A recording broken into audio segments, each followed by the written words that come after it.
había visto. Mil disculpas, yo siempre me equivoco con este tema de la...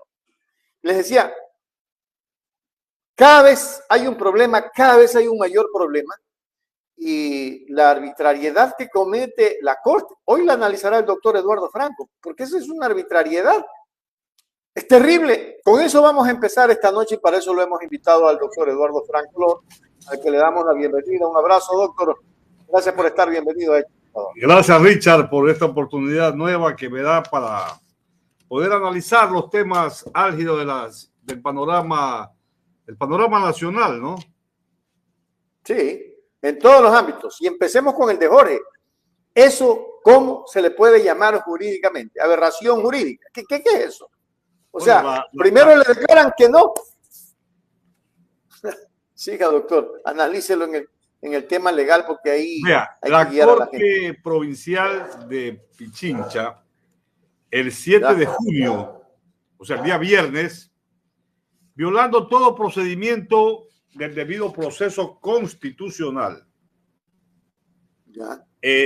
inobservaron los mandatos de la Constitución, los mandatos de la Convención Americana de Derechos Humanos, y sin que hayan llamado a audiencia, sin que se les haya notificado a los abogados defensores de Jorge Glass y a los participantes, a las personalidades participantes con amicus curiae, de la noche a la mañana, de manera arbitraria, totalmente abusiva, que traduce realmente la esencia de esa resolución irrita, de esa resolución injusta, que la perfila indudablemente de cuerpo entero como una resolución abiertamente política y contraria al ordenamiento jurídico ecuatoriano. Negaron el habeas corpus y declararon que este es lo más escalofriantemente terrorífico. Jueces de la Corte Nacional de Justicia, que incluso está allí el presidente de la Corte, el doctor Swing, que indicaron que durante el estado de excepción, justamente el derecho a la inviolabilidad del domicilio está suspendido.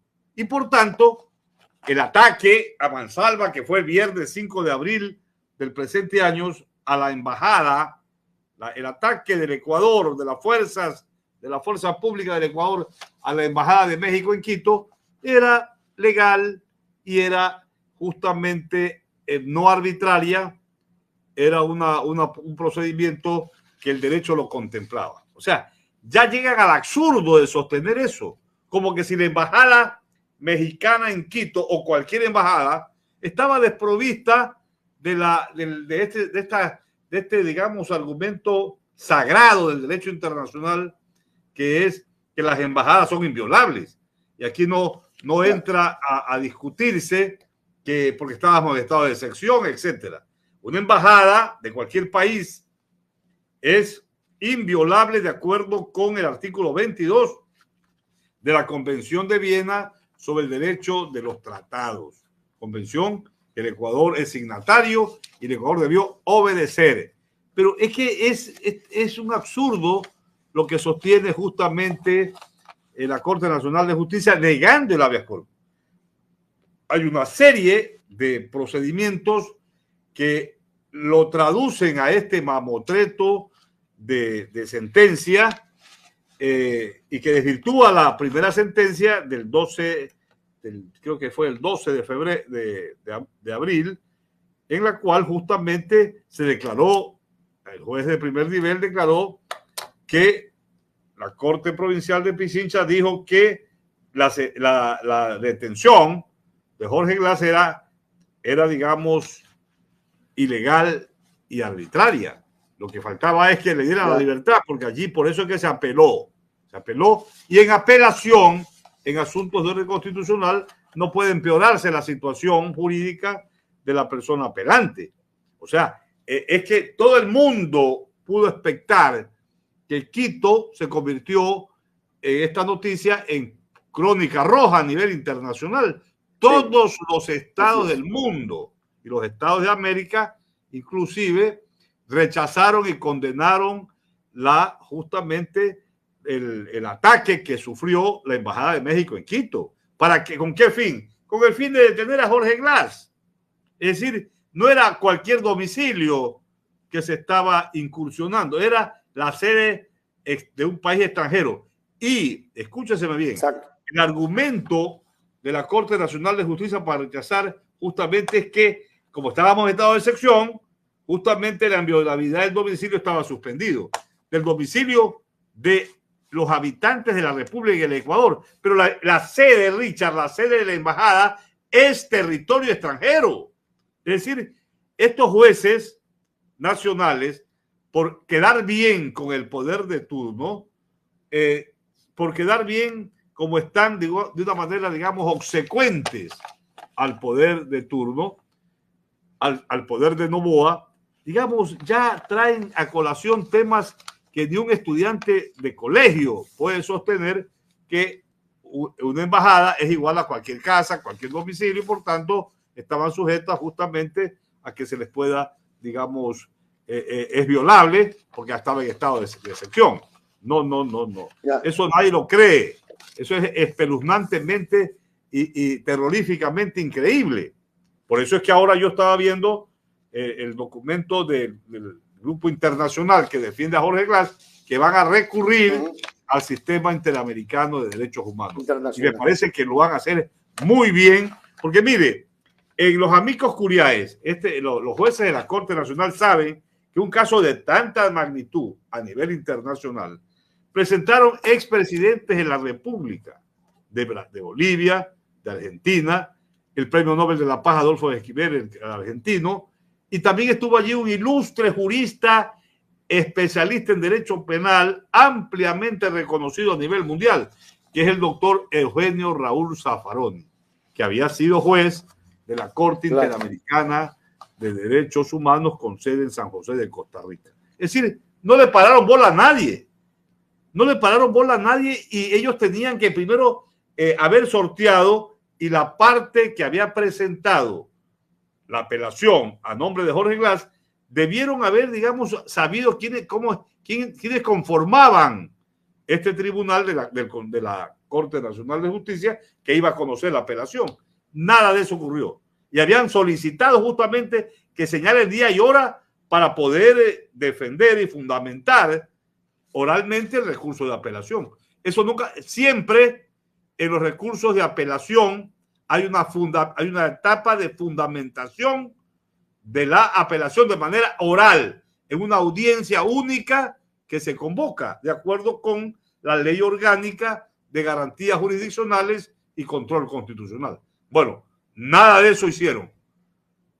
Y lo extraño es que estando allí, han hecho lo que les ha dado la gana. Han hecho, digamos, han pateado al perro como les da la gana, como se dice vulgarmente. Una cosa que yo esta tarde decía, viendo lo que está pasando a nivel nacional, que ahora quieren meter presa a la vicepresidenta de la República, porque el señor Noboa no le gusta y no le quieren cargar la presidencia. O sea, ¿para qué vale esto? ¿Para qué valen las leyes? ¿Para qué vale la Constitución de la República? El Código Orgánico Integral Penal. ¿Para qué valen los tratados internacionales? El derecho internacional público. Toda esta doctrina jurídica que hay aquí. No valen para nada. Para nada para el señor Noboa y para los jueces de la Corte Nacional de Justicia, porque esto, digamos, es infamante para la democracia. Tratar de defender a un inocente, como es Jorge Glass. Para Jorge Glass no hay derecho en el Ecuador. Nada vale en el Ecuador para Jorge Glass. Lo importante es mantenerlo. Pero si todo el mundo ese viernes 5 de abril nos quedamos estupefactos los ecuatorianos, claro, y el mundo internacional, fuimos noticia mundial de que un país en un estado de derecho, supuestamente, incursionaba y atacaba una embajada para sacar a una persona que tenía asilo político. Ya México, en la demanda que hizo contra Ecuador en la Corte Internacional de Justicia, dice que Jorge Glass es un asilado político y por tanto está secuestrado. Así lo dice México en la demanda. Y si bien ahora los jueces de la Corte Internacional de Justicia no dieron ninguna medida cautelar. Aquí los corifeos de la prensa nacional, siempre serviles y pauteros con el gobierno de turno, dijeron el triunfo del Ecuador. No, ya vamos a ver qué va a pasar con esta demanda, porque el mundo entero, digamos, se indignó en una situación de esa naturaleza. A Ecuador. Por supuesto, mire, la Convención de Viena, la Convención de Asilo Diplomático de Caracas establece de manera clara que justamente el país asilante es el que determina si el hecho es o no político. El asilo no es que te dice que Jorge Glass es inocente o Jorge Glass es culpable. No, el asilo tiene que ver con el grado de persecución política existente. Entonces yo pienso que están enderezando bien en los juristas Merchan y Sonia Vera, que están en Bruselas, que van a encauzar este tema de ya habiendo abocado ya y cerrado el circuito nacional para que a nivel internacional se haga justicia y haya la reparación integral para Jorge Glass. Porque Jorge Glass es un perseguido político, es un asilado político, es una persona que ha sido secuestrada por el gobierno del Ecuador. Eso es indudable. Indiscutible. Indiscutible. Déjeme darle pase a Lucho Flores. Lucho, buenas noches. Lucho, tienes doble audio. Ubica tu propio micrófono. Está con un eco increíble. No he hablado nada todavía, maestro. No he hablado nada. Sí, ¿te escucha bien ahí? Que te pongo a ti, no eres tú. A lo que te pongo a ti me da un rebote de doble audio. ¿Qué hago ahorita yo? Que le mires como estabas antes, parece que algo se desconfiguró allí.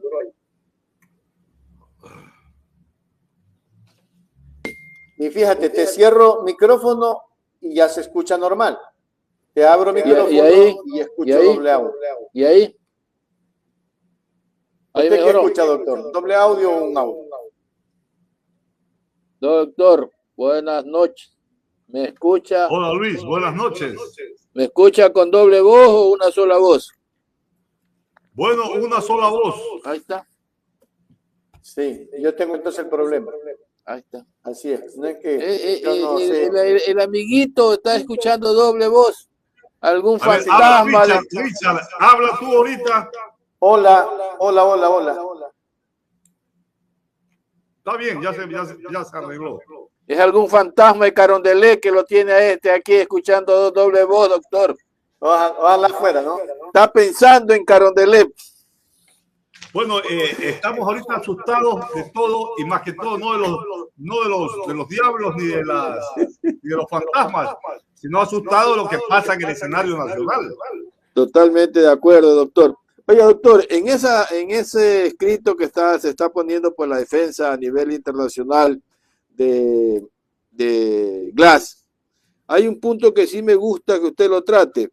La sentencia argumenta que el habeas corpus no es adecuado para discutir temas de asilo o violación de normas internacionales. O sea que tenemos unos jueces que han llegado a esa altura y no saben nada de lo que realmente son políticas internacionales, acuerdos internacionales que están sobre la Constitución y sobre los derechos humanos. Imagínense usted, doctor, que ellos invoquen eso. Verdaderamente estamos locos en el país, no tenemos justicia por ningún lado. Mire, esa gente, jueces de la Corte Nacional de Justicia, han demostrado dos cosas. Primero, que son ignorantes al haber suscrito esa sentencia de Marras.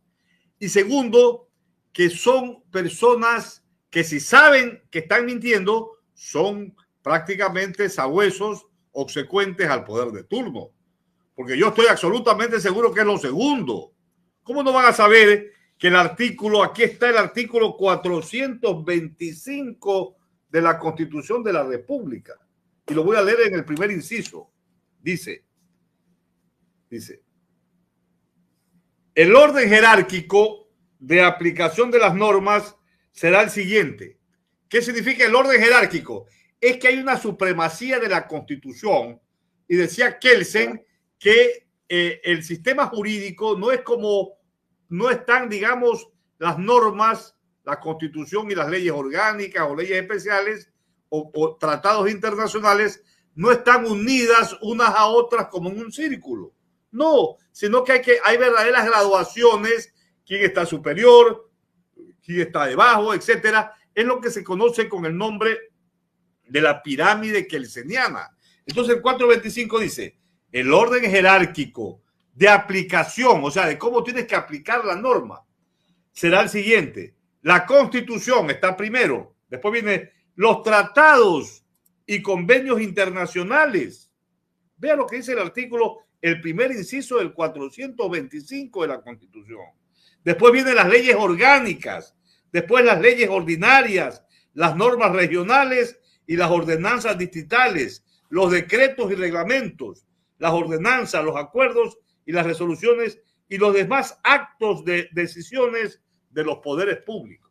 Entonces, a nivel del sistema jurídico ecuatoriano, Richard y Luis, prevalece el orden jerárquico de aplicación de las normas y todo juez ejerce la constitucionalidad de lo que se llama el bloque de constitucionalidad.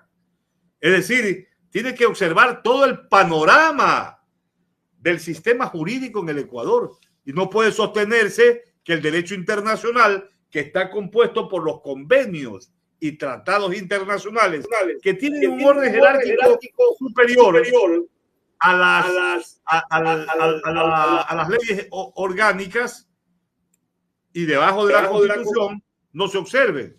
Es una perurullada absurda que no va a tener, digamos, ningún asidero y respaldo a nivel internacional, pero que a nivel nacional, digamos, quedan como unos jueces ignorantes, jueces vendidos al poder político con el ánimo justamente de que el gobierno diga, con esa sentencia van a decir ellos en La Haya, ante la Corte Internacional de Justicia, vean, la más alta autoridad de la Corte Nacional de Justicia negó porque dice que la detención de Glass es legal, no es arbitraria y es justa.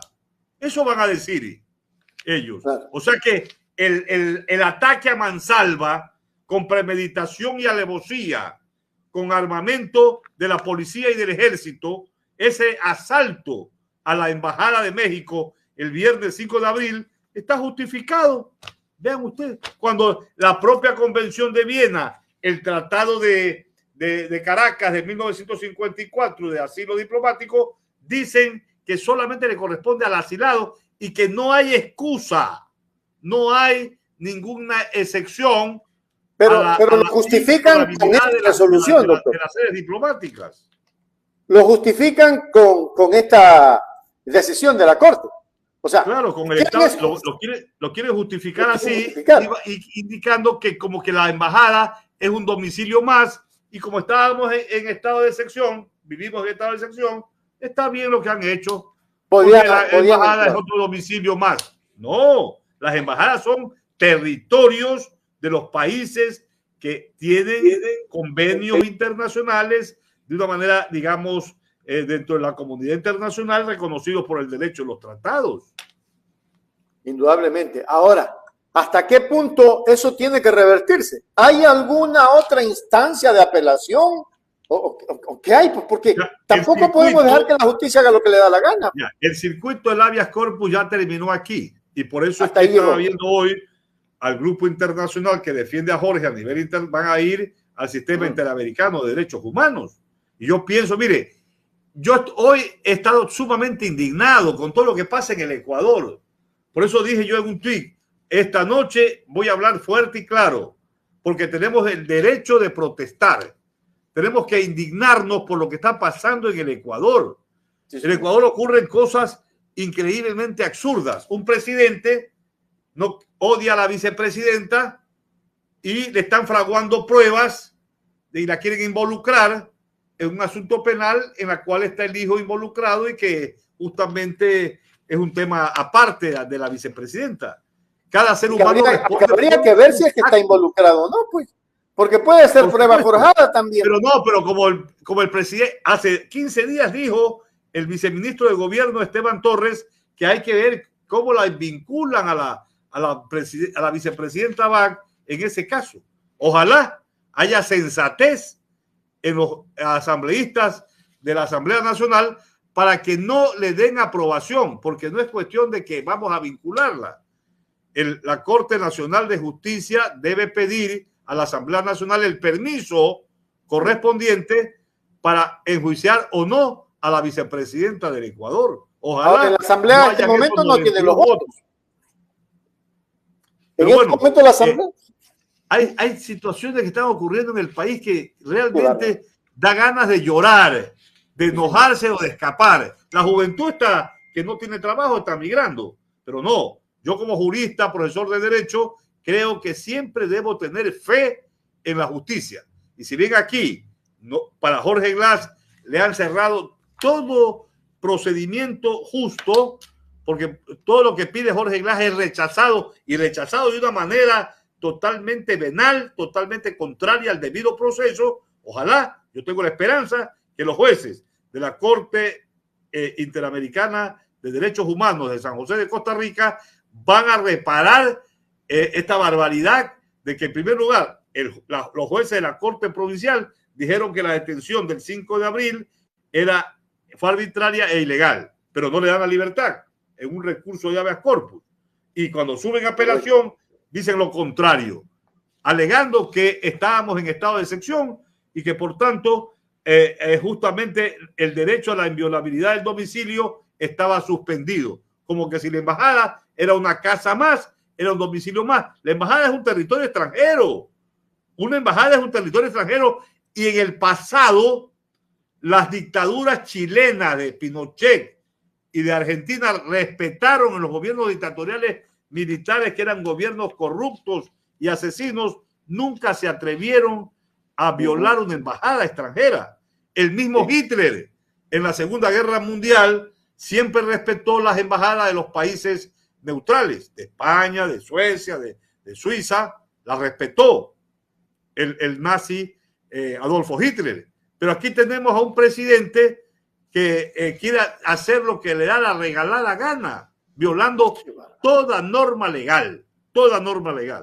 Y eso nos indigna, nos preocupa y nos motiva a rechazar terminantemente estas posiciones. Y ojalá esto cale en la inmensa mayoría de ecuatorianos para decirle al presidente de la República, si se llega a hacer campaña porque quiere llegar al poder nuevamente en un nuevo periodo 2025-2029, ojalá, digo, el pueblo ecuatoriano medite y no le dé el voto a un aprendiz de dictador, porque eso es lo que es el señor Noboa, un aprendiz de dictador. Ya basta con estas triquiñuelas de que él atacó a la embajada de México en Quito con el ánimo de tener fuerza política, y él que siempre había dicho que era un gobierno, un presidente que no iba a tomar retaliación contra nadie. Pero ahora se ha convertido en el más grande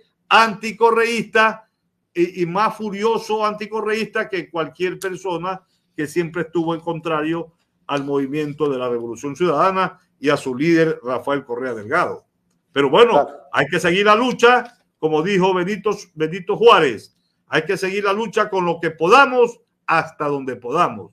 ¿Qué piensa usted? Antes de Luis, vámonos a un corte y volvemos. En tan solo un año, la Alcaldía Ciudadana de Quevedo ha llegado donde quienes menos tienen y más lo necesitan. La obra pública ha trazado un nuevo horizonte de cambio, de bienestar, de dignidad, a través de asfaltados, mantenimientos viales, apertura y reconformación de calles tanto en la zona urbana como rural. El equipo caminero municipal ha realizado la limpieza de un 90% de esteros y canales. Hemos llegado con construcción de aceras y bordillos, parques, muros de gaviones, muros de contención, repotenciación e iluminación de canchas municipales. Sin olvidarnos que 20.000 beneficiados han sido ya en condiciones vulnerables por el gobierno autónomo descentralizado del Cantón Quevedo. Qué bonito que trabaja ya Alexis Matute. Lucho, Sí hay un eco. Nosotros, usted no lo escuchamos, ya lo ha dicho el compañero Rengel aquí, pero igual aquí está lo que está diciendo él, es que hay un botoncito que dice apagar el eco, que tú lo tienes activado. Entonces, mientras está eso, hay el problema. Dice al doctor Luis, hay una configuración de cancelar eco. Si es que usan algún programa tipo Stringer, están en ajustes, audio, cancelación, eco. No, mientras yo no hable y el doctor no hable, yo te doy paso con tu micrófono para que tú hagas las preguntas hasta que el eco salga. Adelante, adelante. Voy a tratar de salir para volver a entrar. ¿Te parece mejor? Mucho mejor. Mucho mejor. Me parece bien. Ok, hablamos. Hasta luego, doctor. Cuídese. Va a salir para volver a entrar por el tema del eco. Vamos a seguir entonces nosotros, doctor, con el tema del Ecuador vulnerado por todo, ¿no? Lamentablemente, esta situación de Jorge y de la embajada, México ya quitó todo.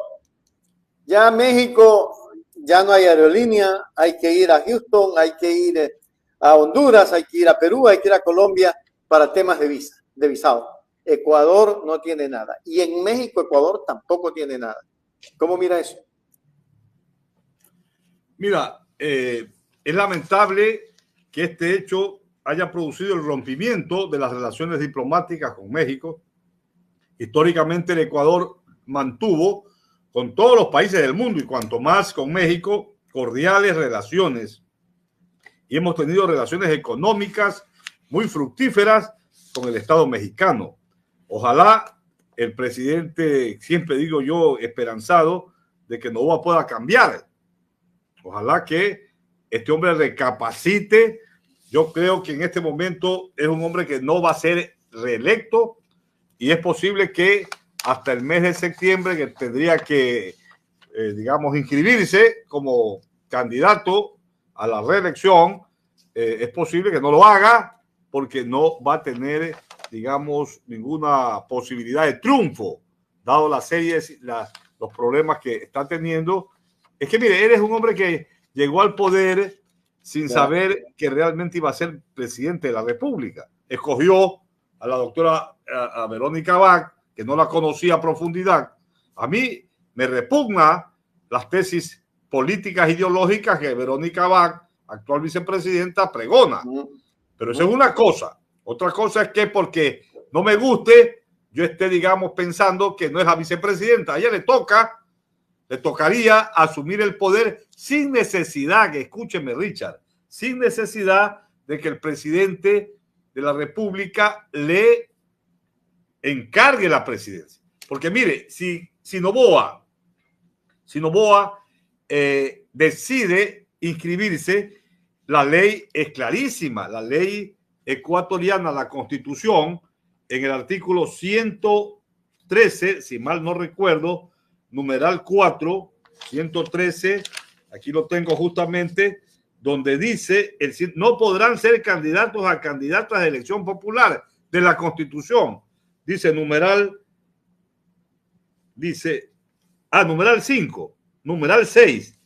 Dice, los servidores y servidoras públicos de libre nombramiento y remoción y los de periodo fijo, salvo que hayan renunciado con anterioridad a la fecha de la inscripción de su candidatura. Dice, los demás servidores o servidores públicos y los docentes podrán candidatizarse y gozarán de licencia sin sueldo hasta la fecha de inscripción de sus candidaturas hasta el día siguiente de las elecciones. Mire usted, o sea, el artículo 113, numeral 6, obliga al presidente de la República a pedir licencia sin sueldo, porque esa era otra tesis que cuando él, es vergonzosa la pregunta, la consulta que le hizo al procurador, y el procurador que no puede interpretar la Constitución, mandó oficios al Consejo Nacional Electoral, a todo el mundo.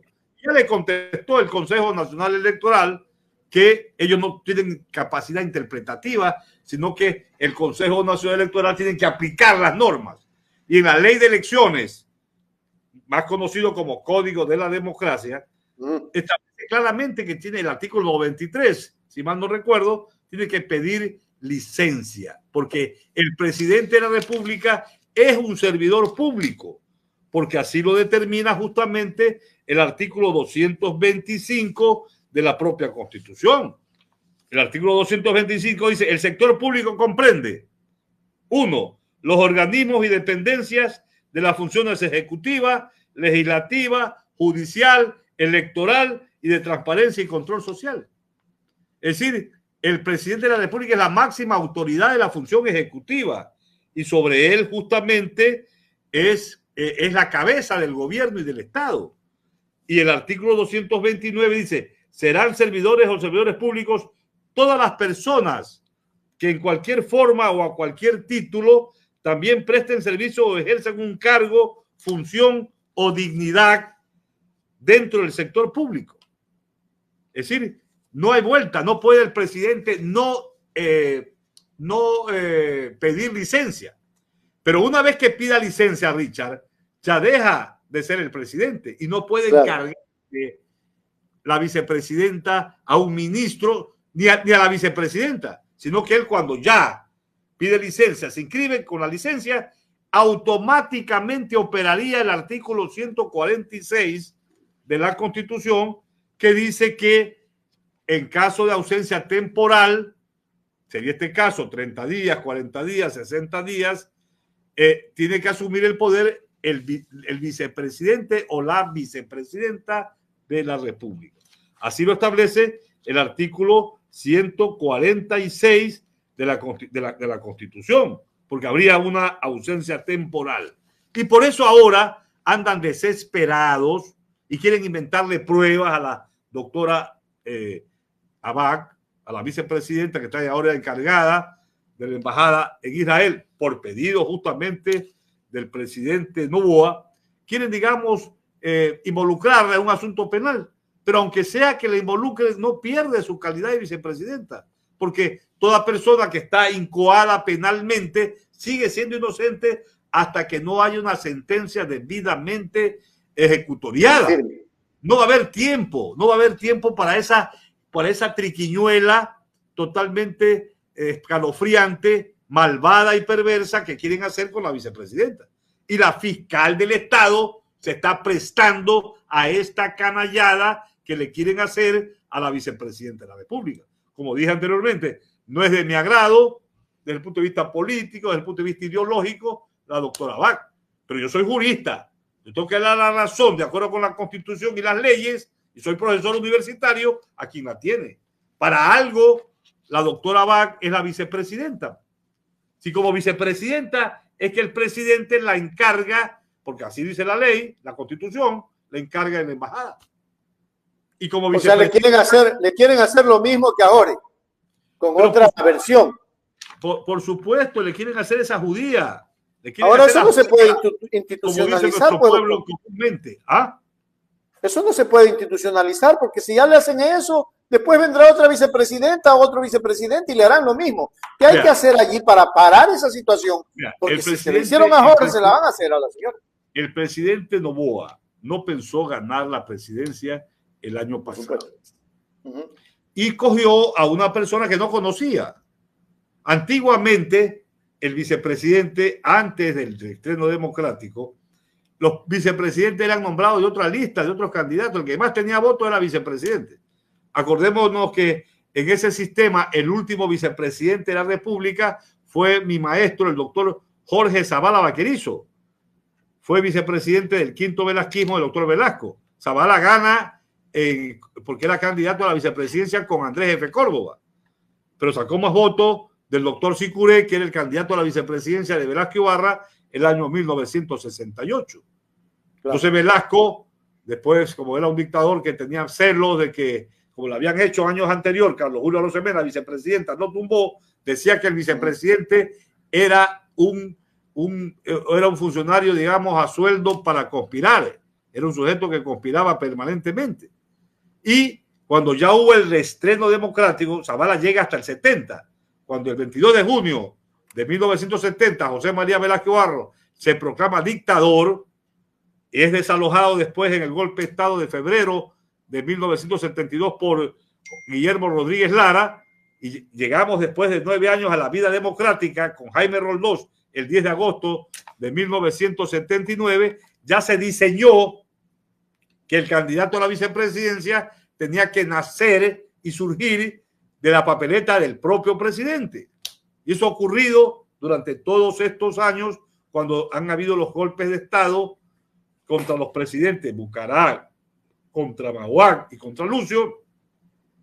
Ha sido el vicepresidente el que asume el mando. Por supuesto. Entonces, por mandato de la Constitución, excepto en el caso creo que en el caso de Agdalá, no le dieron el poder a doña Rosalía Arteaga, que duró 2 días, 3 días nada más. Pero ahora es clarísimo el artículo 146, Richard. No va a haber tiempo de que la sentencien. No va a haber tiempo. No va a haber tiempo. Yo creo violación que en la Asamblea, Richard, en la Asamblea Nacional, tampoco creo que hayan los 92 votos para permitir el enjuiciamiento penal a la vicepresidenta Bac. ¿Por qué vamos a darle? Réstele nomás lo de la Revolución Ciudadana y ya no tiene. Y ahí hay otro grupo que se va. Es que tampoco yo pienso que el Partido Social Cristiano, hay partidos que son serios en ese aspecto, ¿no? No son como los de Construye. Los de Construye, por último, ya este partido de María Paula de Romo, la famosa, digamos, sacaojos, como le dicen, no tiene partido, ya el partido lo han desaparecido. Y yo pienso que en la apelación que ha hecho también la van a hacer desaparecer, y ya 4 se han ido, 2 se han ido a ADN y 2 se fueron al Partido Social Cristiano. Están en desbandada el partido de Construye. Eso ya no va a existir el 2025. Entonces, ¿de qué estamos hablando? De que hay una crisis moral, económica, social y política en el Ecuador, Richard, que nos indigna, nos molesta, porque ya a más de 45 años ya de democracia que tenemos ahora en agosto de este año, el pueblo no ha madurado todavía. El pueblo tiene que madurar y saber lo que está pasando y escuchar a todos estos grupos y a toda la ciudadanía, que a veces no tenemos nosotros cabida en los medios de comunicación tradicionales, pero sí en los medios alternativos que hacen una prensa veraz, objetiva y seria. Ahí está Luchito ya nuevamente. Adelante, Lucho. ¿Me escucha bien, doctor? Richard. Mire, lo escuchamos bien. Yo lo escucho bien, pero la audiencia escucha esto. Antes vuelvo a salir. No, Richard, el eco. Richard, acabo de escuchar el eco. El eco viene directamente de ti, Richard, no de Luisa. Luisa lo escucha nítidamente. Exactamente. Lo que él tiene abierto el eco. Tiene que cerrar el eco para que esto es rotativo, para que no tenga yo eco. Ya. Vuelvo a salir. Por eso. No salgas porque es una pérdida de tiempo. Mejor pregunta y cuando yo hablo, yo cierro tu micrófono y tú sigues. ¿Me entiendes? Dale nomás. Bueno, vamos. No, un saludo para nuestros amigos y pedirle a toda la gallada que está en conexión que ponga el dedito, me gusta, compartir y suscribirse, porque de eso el canal está aquí viviendo. Es importante que ustedes se suscriban, porque este año el objetivo es llegar a 100,000 suscriptores. Ya vamos por 76,000 y eso es importante que ustedes nos ayuden, ¿no? También un saludo para Pedro Márquez, que está desde Las Vegas con su hija Graciela. Sé que nos está viendo. A Pedro Márquez, un abrazo a la distancia y que siga disfrutando ese viaje que está haciendo por allá. Doctor, estamos hablando sobre una figura que le están haciendo a la señora Abab, pero deja entrever que a ella la han venido siguiendo, pinchándole sus teléfonos desde que antes de que pase este asunto del nené, del hijo, porque lo que se está filtrando hoy en día son voces de ella que supuestamente ha estado relacionado con esto de que supuestamente han pedido dinero. ¿Cómo ve usted, doctor Esquecho? Mira, ahora con la inteligencia artificial, cogen la voz de una persona, Yo, por ejemplo, tengo un canal de YouTube. Richard Macías tiene el programa en YouTube.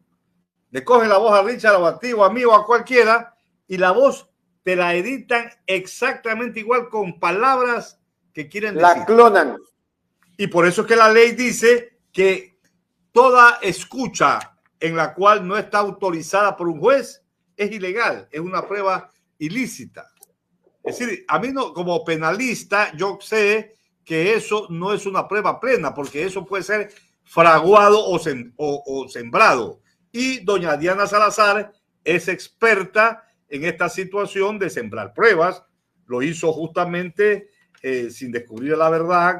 No le interesa la justicia en el caso Sobornos, cuando justamente acusó a Rafael Correa Delgado de ser el jefe de una banda criminal.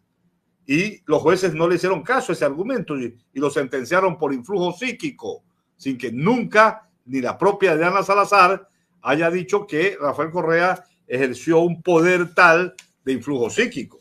Es una sentencia ridícula, totalmente absurda, que tenía como objetivo única y exclusivamente proscribirlo a Rafael Correa de la vida política ecuatoriana. Querían sentenciarlo a como dé lugar. Es decir, doña Verónica Abad, vicepresidenta del Ecuador, que tanto criticaba a Correa, ahora está siendo bienvenida al lawfare. Le están haciendo un lawfare propio de estos años en la cual el Estado de Derecho ha quebrado, los principios del debido proceso se encuentran aniquilados, porque aquí te siembran pruebas de una manera siniestra, de una manera rápida para perjudicarte. Es decir, el sentido de justicia que tiene que tener una fiscalía, la ley lo dice, el fiscal tiene que valorar tanto las pruebas de convicción de la parte denunciante como las pruebas de descargo. Pero sin embargo, ese sentido de justicia, el principio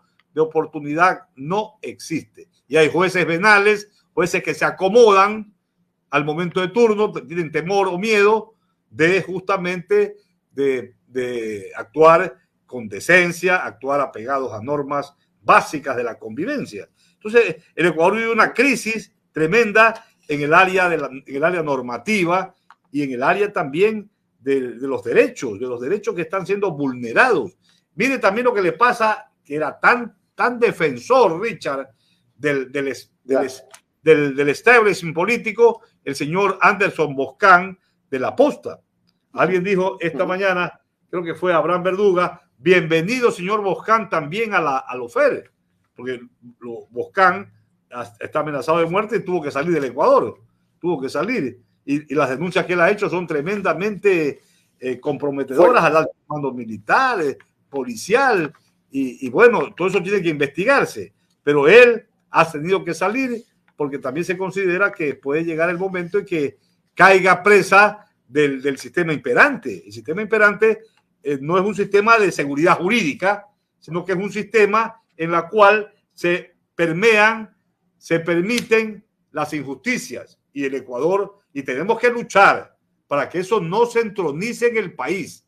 Desde el año 2017, con el gobierno de Moreno, empezó este lawfare contra los dirigentes de la Revolución Ciudadana. Y ahora ya es contra la vicepresidenta Abad, contra Boscan, contra todo el mundo que no comulgue con las tesis oficiales. El que no comulga con las tesis oficiales y tiene posibilidad de tener un triunfo electoral, pues le siembran pruebas, con inteligencia artificial le hacen decir cosas que nunca ha dicho, y todo eso, digamos, ya la ciencia criminológica y la ciencia jurídica penal lo ha detectado tranquilamente. Pero nuestro país incluso cuentan con el apoyo de ciertos medios de comunicación que se prestan, los medios hegemónicos se prestan a esta canallada de orden, digamos, totalmente arbitraria. Adelante, Lucho. Doctor, como los analistas, entre comillas, han hecho muchas declaraciones sobre el caso Abad, buscando la fórmula de que ellas no se sienten Carondelet. Ha habido el asunto de que como no, esto no es un periodo completo, el que está haciendo Noboa debe dividirse los 4 años para 30 días, que es supuestamente la licencia, solamente le quedan 8 días para que se siente ahí. Le están buscando múltiples formas los supuestamente analistas, pero la que están buscando ya ahorita, la que están empujando, es la orden de prisión